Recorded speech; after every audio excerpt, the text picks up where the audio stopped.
How do you draw a ledger account properly?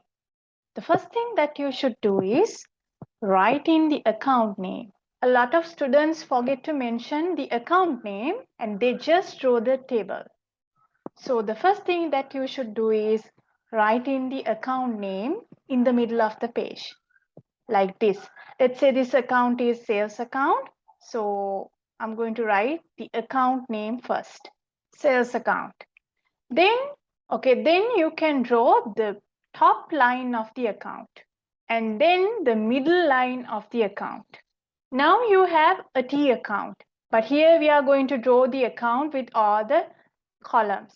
Next you draw the side lines and then you draw the first row. This left side of the account is called the debit side and the right side is called the credit side. So you can mention DR dot and CR dot.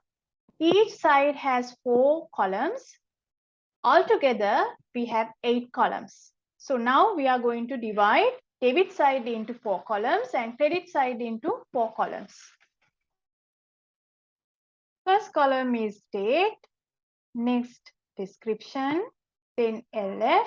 This is value column, or you can say the amount. And you need to mention the currency. Here it is Sri Lankan rupees. Again, date, description, LF and value for the credit side. Okay, this is it. This is our ledger account, the format of the ledger account.